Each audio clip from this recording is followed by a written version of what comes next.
ket la ñoom ñëpp te ñoom ñëpp laa xam ñoom ñëpp ku nekk tëgg naa ak yow. ñoom ñëpp laa xam et non pas intérêt ma wax loolu moom xam naa ko.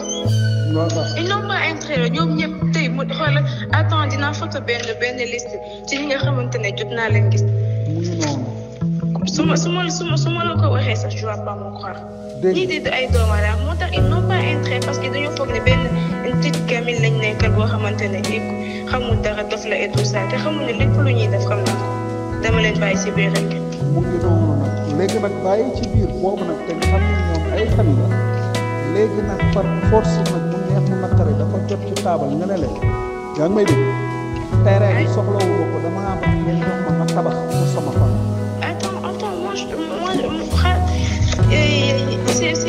Ces gens-là ay nitu lan lañ mooy yaa Farba Ngom xaw ma ko yaa Mor Ngom. Mor Ngom xam naa ko Farba Ngom xam naa ko. waaw yaa Ahmed Khalifa Niass yaa Mame Boye Diao 2 yaa Mame Boye Diao on s'est donné numéro yaa Antoine Diop yaa ministre des Finances ADD yaa je sais non ministre de la Finance je sais pas monsieur Diop je sais pas yaa Pape Samba Diop.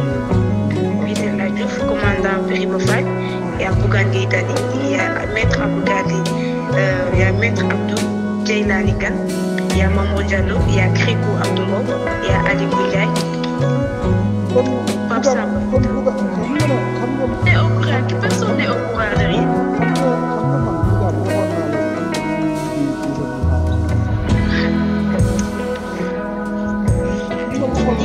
ñi moo tax ma ne la seen góor dina daan te su ma ñëwee liste bi yow laa koy dégg nga teel ma ko bu ko foofu. lépp loo am ci sa dama lay wax. dama koy ñëw dama ko bàyyi sax bàyyi fii ñu vérifier ñu gis ñi ay doomu xaram. lépp loo am ci secret mooy sa naan suñ la bëggee sànq wala ñu bëgg laa rek xam naa ne suñu bëgg yow dañ lay bëgg rek. moo tax mun nañ laa kii koo xam ne di nga dem 3 mois 2 mois nga jaaree foofu après mun nañ la def leneen ak leneen te man dama am intérêt pour sàmm parce que amoo benn mbokk tey man maa fi sa mbokk parce que sa papa xamul àddina bi amul doole xamul àddina bi lu muy doxee sa yaay génn na àddina sa frère ci man la nekk ndax man la yaakaar àddina ak àllaaxira te xamul àddina bi lu muy kon kenn nga am ku jàmbaar dañ koo xam ne mun na laa gàcce mooy dafa am lu ñu ma bàyyi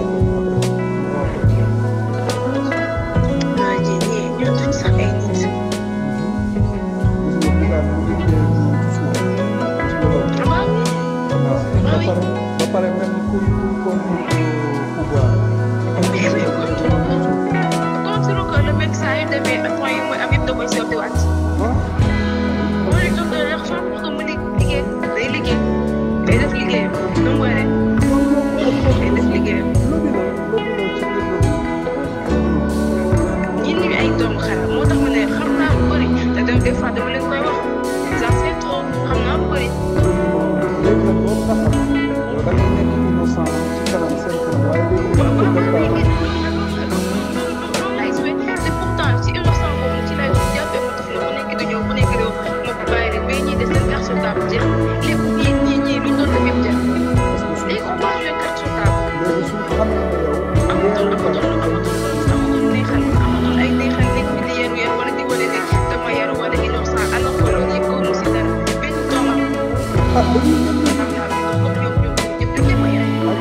ay affaire yooyu yaru fii nekk nag mel ko xamul dara alors que dem naa ba yooyu laay bàyyi dootuma ko defati